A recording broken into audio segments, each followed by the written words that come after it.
On this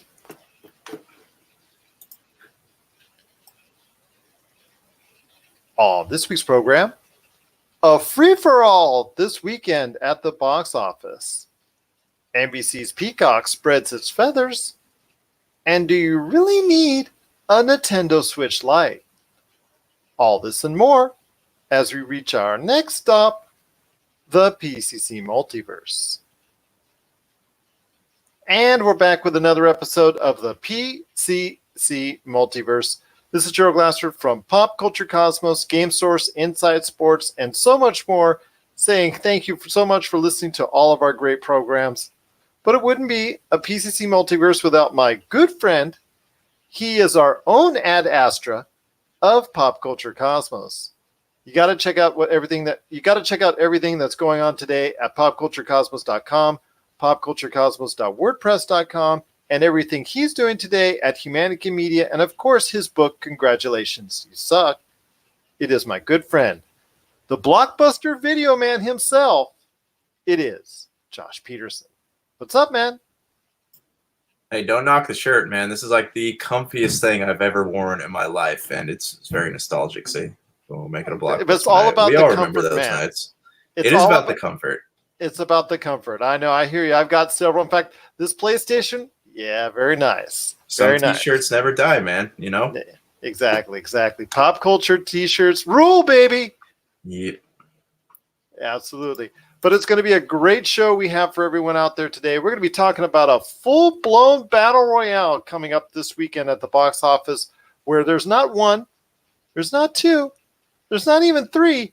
There's 5 movies that are viable contenders for number one this weekend at the domestic box office. And we'll be talking about all those pictures and the chances they have in reaching number one with audiences this weekend. Plus, we're going to be talking about NBC Universal's brand new, just announced Peacock channel. I mean, Josh, come on, really? Another week, another streaming channel gets announced.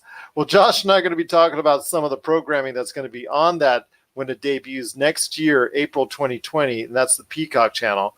Plus, we're also going to be talking about, if you like The Big Bang Theory, we're going to tell you where you can see The Big Bang Theory in the near future and just how much it reportedly costs to go ahead and pay for all that. We're going to tell you about the big cost. We're going to tell you about the big cost for The Big Bang Theory coming up later in the show as well. Plus, again, we're going to be talking about the Nintendo Switch Lite that comes out on Friday, and of course, count down even more numbers on our top 200 video games of all time. This time it's number 101 to number 110, and Chris Ardieri is stopping by a little later in the program to for all you fantasy football owners out there, talking about Week 3 in the NFL. But first, my friend, a big battle at the box office. I'm telling you, if you like variety, you sure are going to get it this weekend, because it feels like a nice fresh slate of films are going at it, with Brad Pitt's Ad Astra versus Sylvester Stallone's Rambo: Last Blood, which he actually admitted to this week that if it does well, it won't be The Last Blood. Downton Abbey, for all you Downton Abbey fans out there, It Chapter 2 is still live in theaters, and Hustlers is coming off a great weekend in and of itself. So I ask you, my friend, it's pretty much a big-time battle at the box office. I have not seen it this evenly matched with this great number of films in quite some time for the domestic box office this weekend. Yeah, I haven't actually heard a lot about Ad Astra. It's something I kind of want to watch. I'm going to go see It Chapter 2 on Monday with my brother, so I will have more to say about that then. But yeah, it's a weird time because none of these movies are really as big franchises. Obviously It Chapter 2 is a sequel, but Rambo was a big franchise 30 years ago. Yeah, Rambo is something that not a lot of people really know about these days. So I guess it's hitting that place where Blade Runner hit. Did he say he was going to make another one if this was successful? I haven't really read up on it. There were comments in the press this week that if it does well, and come on, man, who are we kidding here? This is Sly Stallone. He's already made 4 of them. I think this is number 5. I think if this is number 5, why not do a number 6 if it makes money? So we'll have to wait and see. But yeah, if he was quoted, I believe, in amongst the press that if this does well enough, yeah, you would see another Rambo, Eternal Blood, or some type of blood coming down the line at some point in time if Rambo Last Blood does well. What I would like to see is a Rambo where he dies and then he comes back to life as a Rambo zombie, and that is how the next movie goes down. So it's like he's bringing his divine judgment upon terrorists and kidnappers and stuff like that. Rambo out looking for blood. That'll be the next one. Exactly. The movie writes itself, is all I'm trying to say. Absolutely. And Ad Astra is a very intriguing story, a space epic per se, with Brad Pitt actually looking for his father. He's made aware, the government has told him that he's been made aware that his father, Tommy Lee Jones, is alive and leading a revolution up on the moon and outer space against United States and Earth and all that. So that's going to be very interesting to see Ad Astra. I'm also going to check that out as well. It Chapter 2, obviously still riding high in theaters. And again, Hustlers, which has got tremendous reviews and Academy Award already, the buzz has already gone for Jennifer Lopez. All those films are actually competing this weekend at the box office. But to me, I think of the 5, I'm going to say a devoted following right now indeed falls in the lap of Downtown Abbey. And I think everybody is going to go down and see Downtown Abbey enough to make it the number 1 box office movie this weekend. So your choice amongst the 5, you've got 5 to pick. They're all going to do okay in my books, but I think right now Downtown Abbey is for me. What do you think? What movie do you think will come out on top this weekend? I still want to say It Chapter 2. I could be wrong, but I don't think Downtown Abbey has the enough power behind it to get people who watch the show from the comfort of their homes into the movie theaters. And with Rambo, I think it suffers from, it's probably a very good movie, I'm sure, because the last one was fantastic. And I don't know if we ever talked about that, but I really liked it. But I also think it suffers from, Blade Runner syndrome, where it could be a great movie, but because the last one came out so long ago and the ones before that, so many years before that, I don't think that it really has the power or the relevancy to really carry a huge box office number these days. And Ad Astra is good, but again, it's a sci-fi movie, and we've seen what happens to those. Like, they get critical acclaim occasionally, but they don't always pull in the amount of money that people hope for. Well, Brad Pitt with Once Upon a Time in Hollywood has garnered a new, kind of like a new life. He's got a little bit of momentum back behind him again, as far as with audiences. People loved his performance in Once Upon a Time in Hollywood. So he is, of the 5 right now movies that are out there, he could be the one that propels that to the top, and his star power is a little bit stronger right now than Sly Stallone's, because let's face it, Sly Stallone, this is if you've seen one Rambo, you've seen them all, you pretty much know the storyline. He gets angry for some reason, he's wronged in some way, and he takes his vengeance out, and you see him kill all the bad guys in certain creative ways. So I mean, it's not a stretch when it comes to Rambo Last Blood and what the synopsis of that could be. Hustlers, again, Jennifer Lopez is garnering great reviews, so that could surprise as well, just like it did last week when it went above and beyond expectations. So it is going to be a major collision this weekend at the box office. There are now not 1, not 2, but 5 different choices out there as far as relevant, fresh, recent movies that are still out there that a lot of people want to go ahead and check out. I think it's just a good time to go back to the movies. If anybody's out there that's interested in spending a good weekend at the movie theaters, I don't blame them a bit.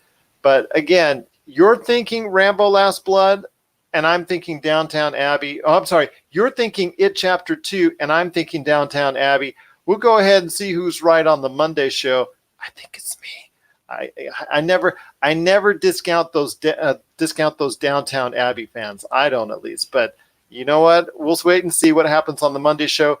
if you have any questions, or let us know if you're going to check out any of the films this weekend. Ad Astra, Rambo Last Blood, Downtown Abbey, It Chapter 2, or Hustlers, please let us know your thoughts on any of those movies. Did you get a chance to check it out this weekend? We'd love to hear your thoughts. popculturecosmos@yahoo.com. Well, there's so much to talk about in pop culture that happened this week, but one of the major things to talk about is, like I said a little bit earlier, a new week, a new channel coming out, and that's the Peacock channel, which is going to debut in April of 2020 with no price set yet as far as how much a month it's going to cost. But they did release a lot of the lineup as far as some of the shows that they have in the works, as far as some of the reboots and some of the existing shows that have already been produced and are out there. A lot of it bases off of the NBC, Universal, USA networks, and the Sci-Fi Channel because it's within that happy family. So if you liked Psych, or if you like Saved by the Bell, or if you like Battlestar Galactica from yesteryear, or you're interested in seeing the revival, the new episodes that they're going to make of a reboot of Saved by the Bell, or Battlestar Galactica, or a new Psych movie, or any of the other NBC Universal products that they're going to go ahead and actually put on there once it comes out in April 2020, because they're announcing 15,000 hours of live of content when that channel goes live. So I ask you, my friend, it's very intriguing. Now they're also including, as far as some of the movies, since it's Universal, they did announce the Fast and Furious. I'm curious why they didn't announce the Jurassic Park movies alongside it. That was a curious decision to me. Maybe they just don't have the rights to go ahead and do that on a streaming format. But they did announce the Fast and Furious movies on there. So I want to hear your thoughts. Could the Peacock channel, when it comes out in April 2020, remember the time frame, it's probably going to be after Apple. It is going to be after Disney Plus debuts. I want to hear your thoughts if the Peacock channel can be a viable contender in the streaming space. Is this all Universal shows and movies? It's like Universal's app, right? This is pretty much Universal's app. It's NBC Universal projects, anything related to, if you've seen it on NBC, if you've seen it on USA Network, if you've seen it on the Sci-Fi Channel, if you've seen it on Universal Pictures, there's a good chance that it could emanate onto the Peacock channel. Okay, well, I mean, if they get things like The Office on there, then yeah, I could see that. Well, The Office, no. Remember, The Office was recently purchased, I believe, by another streaming network. The rights for that will be taken away from Netflix and going somewhere else, if I'm not mistaken. This is so messy and confusing. I don't know, man. I don't really know enough NBC properties. I know Saved by the Bell, that's going to show up on there soon. But if there was movies, as far as that goes, if there's a bunch of films from the 90s, like Breakfast Club, and they had The Mummy on there, and Pretty in Pink, Weird Science, stuff like that. No, you actually are right. It is reverting back to the Peacock channel. They paid $500 million for it. Okay, yeah. I mean, then yeah, I can see that being somewhat successful. They have the advantage of having a show that's already been not developed, but become a cult classic amongst people. So I can see people getting the streaming service just to watch The Office. And as far as like the other movies go, yeah, if they had Jurassic Park and The Mummy and stuff like that, like I could see it being, more successful than like an HBO app or a Starz app or anything like that. I agree with you on that, because The Office will be going there. And remember, it is currently, or before it leaves anyways, it is currently, at the time the rights were purchased by NBC Universal to go back to their Peacock channel once the agreement ends with Netflix. It is the most popular show on Netflix, and I've been told it's not even close. Friends is somewhere in that ballpark, but after that, it's basically The Office. So The Office is something that, you're right, could be a foundational piece for the Peacock channel going forward, which would be a very nice feather in their cap, pardon the pun, when it comes to the Peacock channel. But you're right. You also have, as far as movies, the Fast and Furious movies. I'm not sure if it's 1, 2, or all of them, because there's so many that are coming out there. There's so many out there. The Jurassic Park movies, I don't understand why they didn't mention that. If they did, I missed it on the press releases. But if they do have the Jurassic Park, that could also be something very, that could very well enhance the Peacock channel as well. But again, all the new stuff that they're doing, some of it is reboot, some of it's live, some of it's fresh that they're adapting, like Apple, like Disney Plus. All of them are coming up with their own new projects. But again, a lot of it's based off nostalgia. Do you want to see another Battlestar Galactica? Do you want to see Mario Lopez and Elizabeth Berkley again, who are starring in the Saved by the Bell reboot?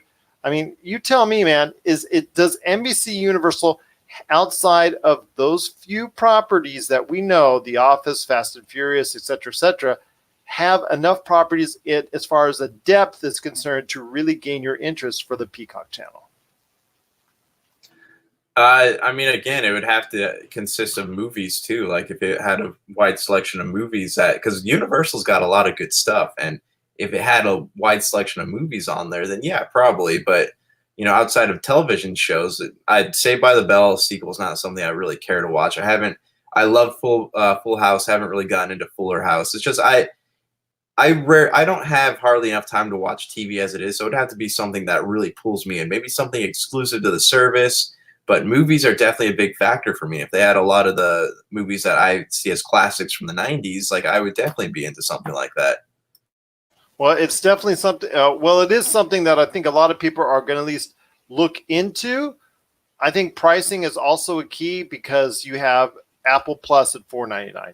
You have Disney Plus coming in at $7. So for the monthly fees, you have to take a look at it and be competitive, at least right off the bat. Because what, right? Netflix is now what, $15, $16, $17? Yeah, depending on how many screens you're watching on, because they now track that. They didn't used to track it, but now they do. So if they see you're on 3 screens, they're going to charge you $18 a month for it. Whereas if it's like 2 screens, then it's $12. And I think 1 screen is like $8 or something like that. Okay, that's quite understandable, seeing how Netflix has grown by leaps and bounds. But paying $18, like you had mentioned before, a month for Netflix, when there are so many viable alternatives right now. We haven't even talked about what's coming up with HBO Max. We haven't talked about Hulu. We haven't talked about any of the other streaming services, CBS All Access. I mean, it is really becoming a full plate where you have all these broadcast networks, you have all these cable networks, you have all these satellite networks. We haven't even talked about DirecTV yet as far as all their stuff. And AT&T wants to sell DirecTV because obviously they're not enjoying their love affair after they bought it from your Blockbuster Video. But we want to, let's not digress into that. But and then you also have all the streaming networks up on top of that. So there's so many choices out there, which is great, which is something that you and I, when we were younger, obviously would have dreamed of having. But now that we have it, we're not talking about a substantial amount of cash you would have to go ahead and pay to get all that content, which is just, to me, mind-boggling. And it gets even more expensive because you got to consider the fact with HBO Max coming around the corner, they just announced that they secured the rights for streaming rights in the future for The Big Bang Theory at a reported and rumored $600 million over 5 years, which some are even saying could be up to $1 billion. So I ask you, my friend, I mean, where does it stop?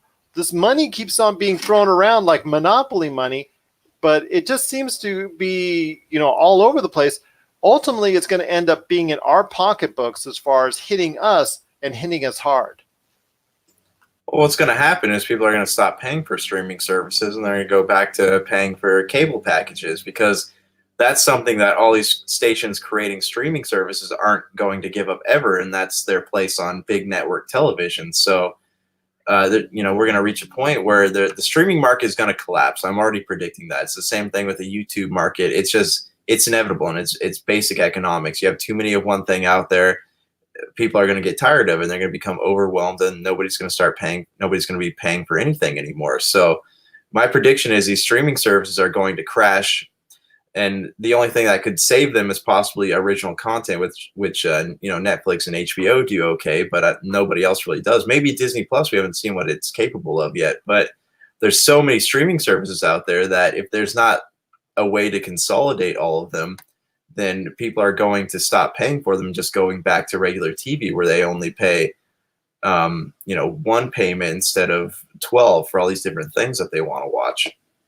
I agree with you, man. It's just going to be so mind-boggling. People are just going to just scratch their heads. They're just going to say, you know what, I give up. I'm just going to go back to basic cable and be done with it, because this is going to be, it's going to get to the point where it's beyond ridiculous when it comes to all these different options, which is great in theory. I love, if you would have asked me when I was on my old black and white TV and I only had 3, 5, 7, 13, and 56, you would have told me, hey, Gerald, there's going to be over 1,000, there's going to be possibility of 500 to 1,000 different channels that you could have access to within a certain period of time. I'd be like, oh yeah, sign me up. The problem is, if you want to sign up, you're going to have to pay over $200, $300 a month just for television alone.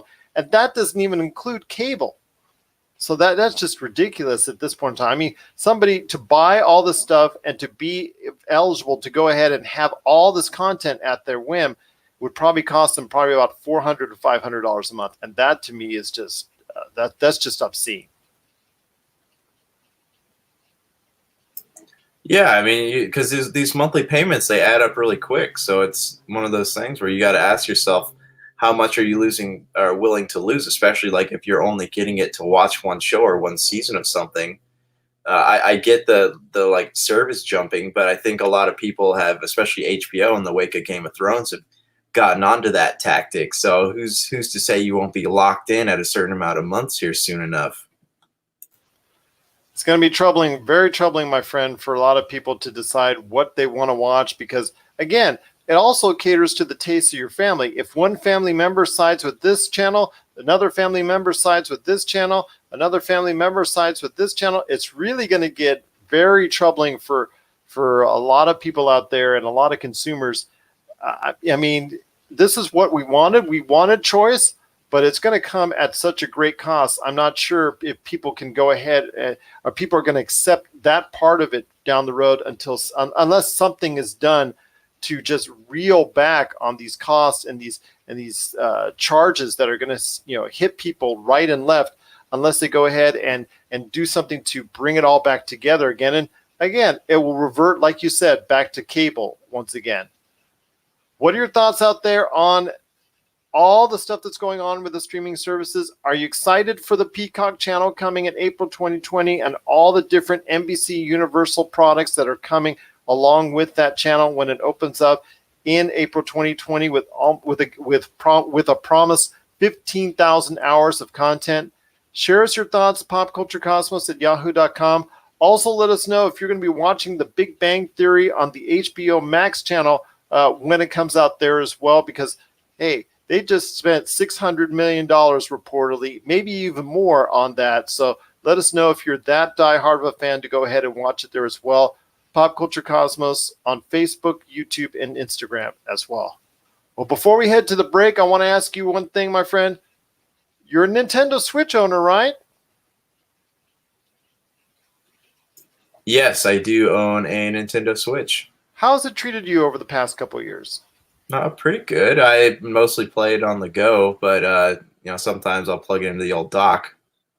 Well, see, that's the thing I wanted to ask you. See, you said you use it on the dock. Sometimes I do too as well, but mostly we play it portable. So wouldn't you know, coming out this Friday, the day that this releases to the on the airwaves, guess what's coming out? The Nintendo Switch Lite at $199.99. So I ask you, my friend, it is $100 cheaper, which is good, but still, the fact that the Joy-Cons are now fixed into the unit itself, it does not dock to a television. It is getting good reviews, but still, that aside, are you going to have a need for a second Nintendo Switch, and do you want it to be a Nintendo Switch Lite? No, absolutely not. I would not pay for something that does not dock. I like to have the option, but also I think it's stupid that they decided to stop producing 3DS and 2DS I don't know if 2DS had separate games, but I think it's stupid that they stopped producing the 3DS games just to make everything to consolidate things and then basically make a Nintendo Switch that's a Game Boy. It makes no sense to me whatsoever why they would do that. I get having a Switch Lite with the Joy-Cons fixed in and still being able to dock it, but without the dock, I think it's kind of a pointless system. You might as well just go back to making 3DS games. And I understand that's what they wanted to evolve their portable market into, with something like this, and the 3DS is now finally, after so many years, now something that they're no longer really counting on going forward, and they're really putting all their money behind the Switch. But to go this route, I know it's going to probably be popular because it's Nintendo. I'm not going to doubt Nintendo. Even the Ring Fit, which we haven't even discussed yet on this show, I'm not even going to doubt that, even though it's so funny every time I go into Retro City Games and I see the stack of Wii Fits there, I think to myself, is a Doug and Nicole, when they go ahead and in the next couple of years get all those Ring Fits, going to stack them there right next to the Wii Fit, and there you go. But we will talk about Ring Fit on another day. But Nintendo Switch Lite, I mean, is it something that we needed? I don't think so, because the Nintendo Switch in and of itself is a portable system. It's not that much larger than the Nintendo Switch Lite. What I was really hoping for was a more powerful model to handle bigger games, to handle larger games, to handle a larger storage capacity. Because of those issues, I think a lot of people were asking for, as far as something easier for them to go ahead and control and manage. Instead, you still have the same type of systems there, still the same type of problems with games that they have there, and still the same type of issues and concerns that Nintendo still has not addressed with the system. So, for instance, you and I have always used Skyrim as the example. I mean, if it's a glitchy mess on certain consoles and PCs, it's always been even a bigger issue in the Nintendo Switch. The Nintendo Switch Lite doesn't even do that any better, and in fact, because of its size, could possibly do it even worse. Yeah, I mean, I don't know. I haven't really taken the time to look at the specs on it or seen it in action yet, but it's just not something like what makes the Switch so cool, what gave it its character, is the fact that it was a hybrid console. You play it on the go, get home, you plug it into the TV. With this Switch Lite, it's basically a Game Boy or a 3DS, and there's not really why go that route. You know, I get that they're trying to consolidate all their games onto one console, but why would you not pay the extra $100 to be able to plug something into your TV? So I'm curious, like, how this is going to sell. And obviously, like, people reviewing it are like, oh, this is cool because the games look the same, but they're not gonna go out and buy one. I guarantee you they won't. So I want to see the console numbers, you know, when they get released around Christmas time, because I don't really have any faith in this product. Again, I've already doubted Nintendo on more than one occasion, my friend. I'm not going to doubt them again, especially when it comes to something like this. I think it is going to sell well because of the price point. I think $199 is going to appeal to families, and then a lot of people are talking about maybe using it as a second unit for, let's say, we have a main unit that we can hook up to the TV, which will be the $299 unit, and then we have this Nintendo Switch Lite on the side. I agree with you. I don't see why you would go ahead and do that when for just $100 more, you can get one that could also hook up to a television, and they're both just as portable. Yes, it is smaller, but not a whole lot, but not enough smaller to say, you know what, that's something I really could use. For me, it's just not appealing enough to go ahead and you know, when you grab it, it's just so easy to grab out of the dock.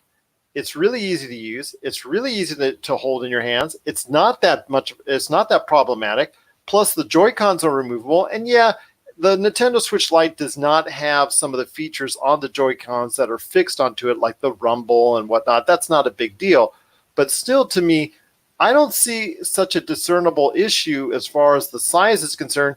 Yes, it does have stronger battery life, which I know a lot of people are going yay over, but I still think that there's not so much of a difference that if you're going to go ahead and are waffling on whether or not you want the Switch or the Switch Lite, that you don't spend the extra $100 on the Nintendo Switch. Because again, like you said, it docks and it connects to a television. And even if you only use it once to connect to a television when you've got friends over or something like that, that's worth its weight for the $100 difference. I don't know if we're going to agree on this one. I think that it's a waste of money. And as someone who plays a lot of games, like I wouldn't spend it because I can't do what the console was meant to do, which is plug it into a TV and be able to play it on my couch if I'm not like traveling in the car or something. No, I actually would tell somebody to go ahead and spend the extra $100. Oh, sorry, you'll have to cut that out. So I'm agreeing agree. with you. We do agree. Yeah. I just like it. It doesn't make sense to me because Nintendo stopped producing the 3DSs in exchange for what, a Switch that's not technically a Switch but plays Switch games. It doesn't make any sense to me, and I can't really wrap my head around why you wouldn't just pay the $100 to get an actual Switch. I mean, we've talked about the Xbox One S and the Xbox One X. We've talked about the PlayStation 4 and the PlayStation 4 Pro. I'm not sure I found enough reasoning for me to ever go that higher route for the Xbox One X and PlayStation Pro, but I could have seen a point where the Nintendo Switch could have come out with a Nintendo Switch X or Pro or whatever, a much stronger unit, a much more powerful unit.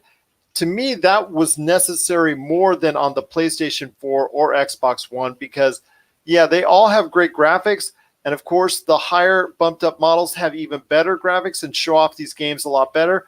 But to me, I think of the three systems that needed a more powerful console, I think the Nintendo Switch was the one. And I'm sorry that they went the other way. Yeah, I mean, again, we won't really know if this was a good or bad idea until the numbers get released around the holidays. But if you're a budget gamer, like maybe, but I mean, again, like why not just pay the extra $100 because it's still cheaper than an average console. So that's just one of those things you got to think about. This is true, my friend. This is true indeed. But the Nintendo Switch Lite coming out at $199.99, it's actually available as the show airs on Friday. So if you want to go ahead and grab one right away, do so. I see big numbers from it. I don't know how big. I'm just maybe not as much as the Nintendo Switch itself over the past couple of years has sold, but still it's going to be a nice feather in the cap of Nintendo. I think it will sell strong enough to justify its existence, even though a lot of people are asking why it exists in the first place. What are your thoughts out there on the Nintendo Switch Lite? Do you like the Big Daddy, the OG Nintendo Switch, or do you like the Lite that's coming out this Friday? Do you want to go ahead and get your with your next Nintendo Switch? Do you want the Lite version or do you want the OG original? Let us know. We'd love to hear your thoughts on which you prefer. If you're getting a Nintendo Switch Lite, are you getting it as your first or maybe it's their second or third Nintendo Switch? Is it an optional one? Do you like it because it's a little smaller, better battery space? We want to hear your thoughts on the Nintendo Switch Lite, and if it's something in your thoughts and in your mind is something you want to get for this holiday season, share us your thoughts, popculturecosmos@yahoo.com. Well, coming up after the break, it's Chris Lardieri from Inside Sports Fantasy Football. He's going to give us the insight on Week 3 in the NFL for all you fantasy football owners. And then also after break, we're going to close out the show, Josh and I, with games number 101 to 110 on our top 200 video game list coming up after the break. This is the PCC Multiverse. And we're back to close out the show. This is the PCC Multiverse. If you need a listing where we're at, because we're being played all around the world 7 days a week, got to check out our listings today at Pop Culture Cosmos on Facebook, where you'll see an entire listing of all the radio stations that we're on, because we're being played throughout the week on both of our shows. Just cannot thank those stations enough. Plus also as well, we're being played on over 30 different podcast outlets, including Apple Podcasts, Google Podcasts, and all those different podcatchers that are out there, including our friends at Bullhorn. So if you need a listing of those as well, many of those are also listed on our Pop Culture Cosmos Facebook page. My friend, you've got a great thing going on with your book, which is still selling very well. It's Congratulations, You Suck. So I want to hear, man, if anybody out there is interested in getting your book, which I know you would be very appreciative of, please let them know, where can you get your awesome book? Congratulations, you suck. Barnes & Noble, booklocker.com, and Amazon will be back in stock, I think, next week. So definitely check those places, and I'd appreciate it. And feel free to leave me a review. A good review.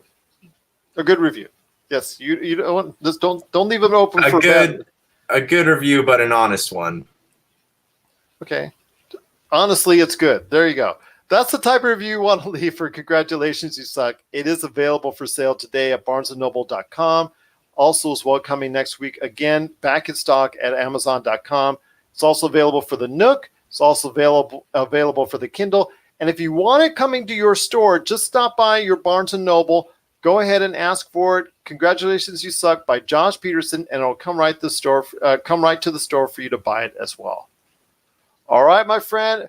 We're down to the bottom of the 100 right there. 101 to 110 on our top 200 video games of all time as voted on by our followers of the Pop Culture Cosmos.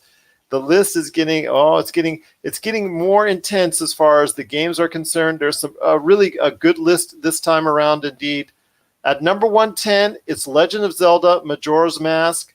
At number 109, Kingdom Hearts 2. Number 108, Killzone.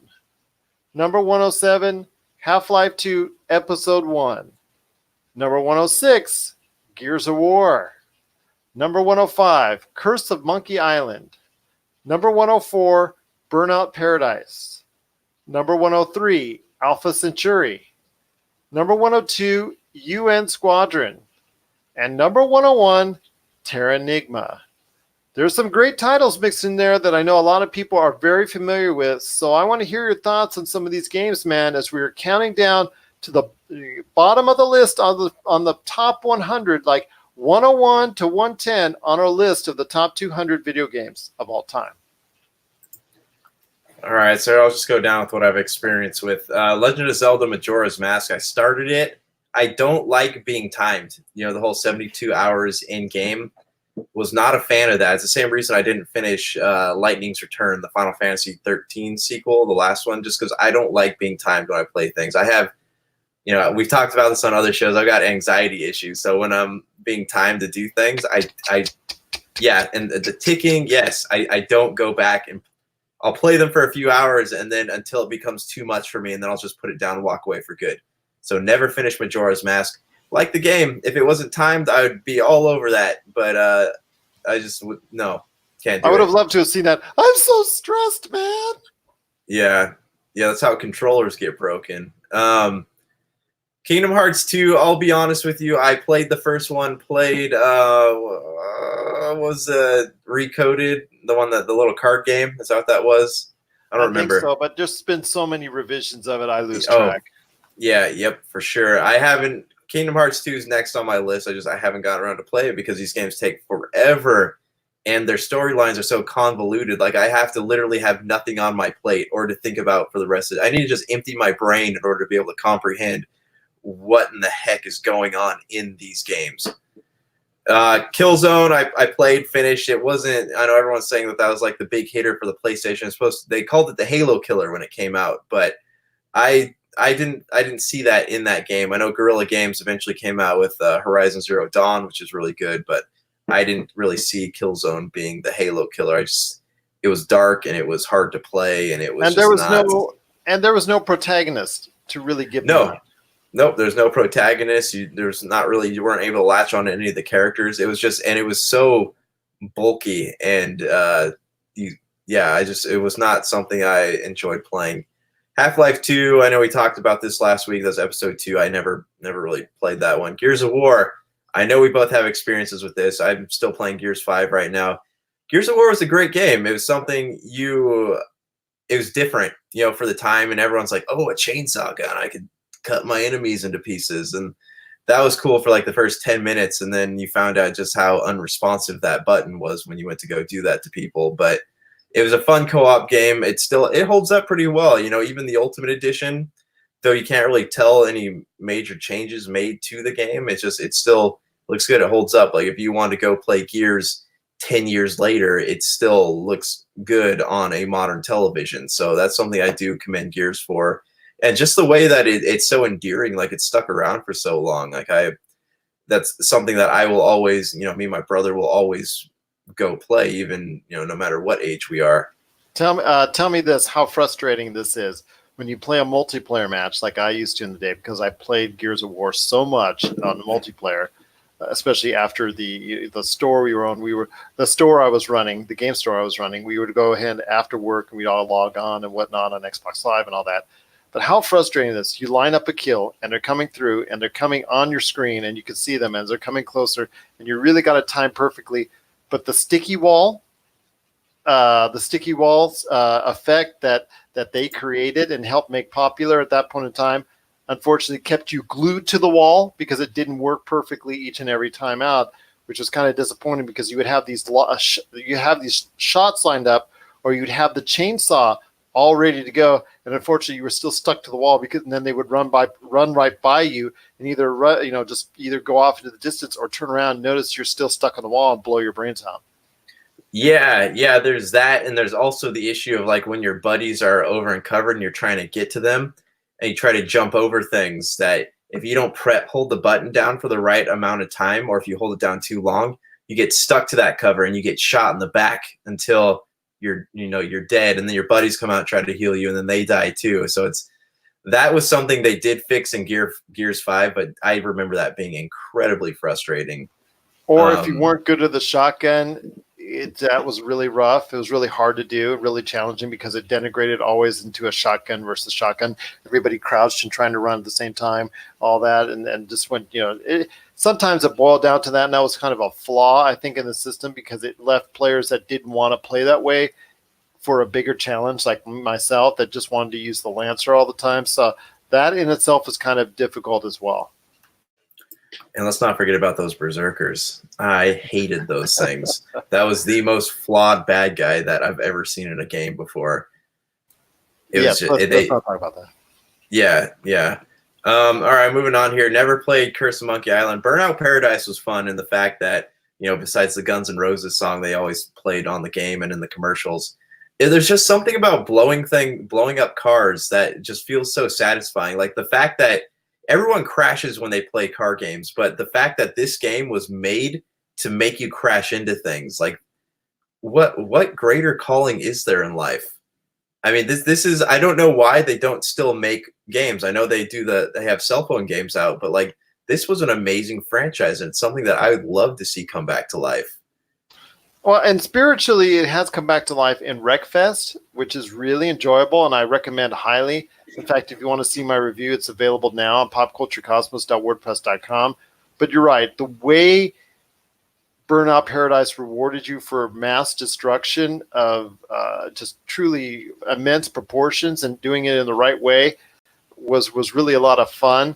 And I think a lot of people just truly enjoyed it. And that's why I think it's remained such a favorite for so long. And that's why I believe it's on this list, because so many people have such fond memories of Burnout Paradise and the crash mode, which just became so popular and I think was emulated. So, it was emulated quite a bit since.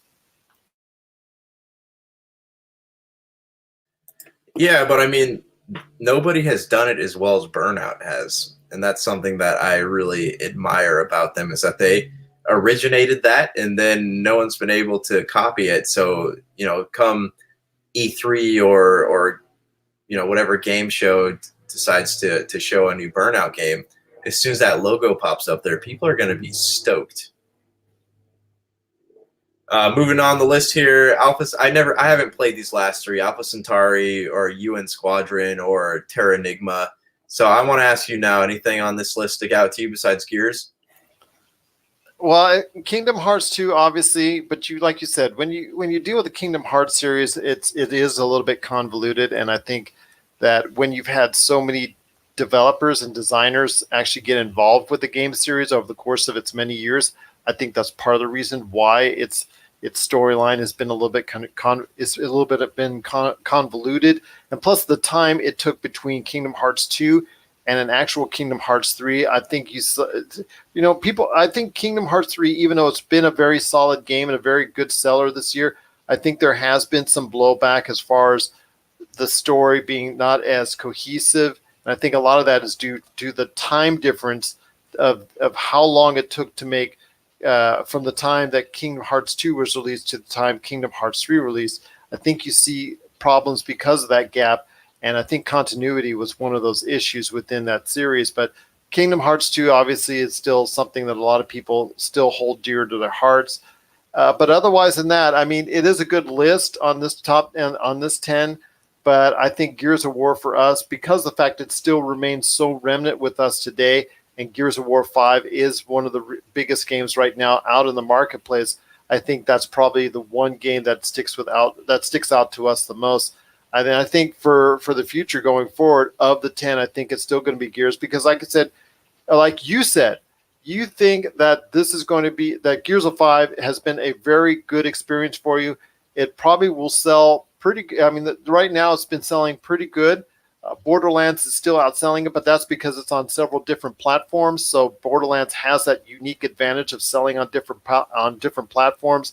So it's always going to outsell Gears of War that's only on one. So. But still, the sales, I think, will justify a Gears of War 6 coming out at some point in time. So that's a good sign that for the future that Gears of War is still going to be up alive and well down the road. Yeah, I hope so. It'd be nice to see. I mean, I haven't played the end of Gears 5 yet, but it'd be nice to see Gears, fully flesh out their world and finish telling the story that they need to tell before they start beating it to death, like what Halo's starting to do. But it is a solid game. Gears 5 is a great game. We talked about before. I love the new color palettes and the way the story is very impactful, I guess, emotionally. So I would like to see it keep going, at least until that might change when I get to the end of Gears 5. But it's a solid series. Absolutely, I couldn't agree with you more on that. But if you want to see our entire list, or you want to see the list if you want to see the list in its entirety, you can check it out because we've done the countdowns on our site, popculturecosmos.wordpress.com. They've already counted down to the number one video game of all time. So you want to go ahead and take an advanced look of what we're going to be talking about over the course of the next few episodes. They're up already into the top 100. They're already up to number one, and that's available now in sets of 10 on different pages at the site, popculturecosmos.wordpress.com. That's the top 200 video games of all time as voted on by our Pop Culture Cosmos followers. Well, all right, my friend, thank you so much for being a part of today's show. It's always great to have you on, as always, my friend. Also want to thank Chris Ardieri for being a part of the show. Want to check out our shows, Inside Sports Fantasy Football. We're on each and every week on Anchor and Spotify. That's where it runs first. Plus also as well, Lakers Fast Break. I also started the first couple episodes with TJ Johnson and also and Boomer Perot. Those guys have been on the show already. I'm looking for many more great episodes with those guys and more. That's also on Spotify and Anchor as well. That's the Lakers Fast Break podcast.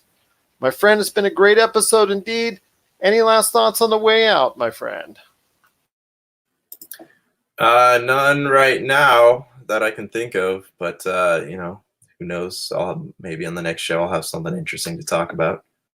You always have something interesting to talk about, my friend, because it's pop culture. You know what? Even if it's just your nice, soft Blockbuster shirt, we can always talk about that and how it leads into the death of Blockbuster. I think there's only one still available, if memory serves me correct. Is it still open or did it close? It was in Oregon, wasn't it? Yeah, I think that's the only one that's still open. I think all the others closed. Sniff, sniff on that one. I'm sorry. Blockbuster Video. It's so funny because you pass by on the streets where Blockbuster Video stores used to be, and you still see the frame and the outline of them and whatever else is in there now. But it's kind of funny. You always will remember it as Blockbuster Video. So for Josh Peterson, this is Gerald Glassford. It's a beautiful day in paradise right here in the PCC Multiverse. We thank you for listening. And here's hoping you have yourself a great Dang.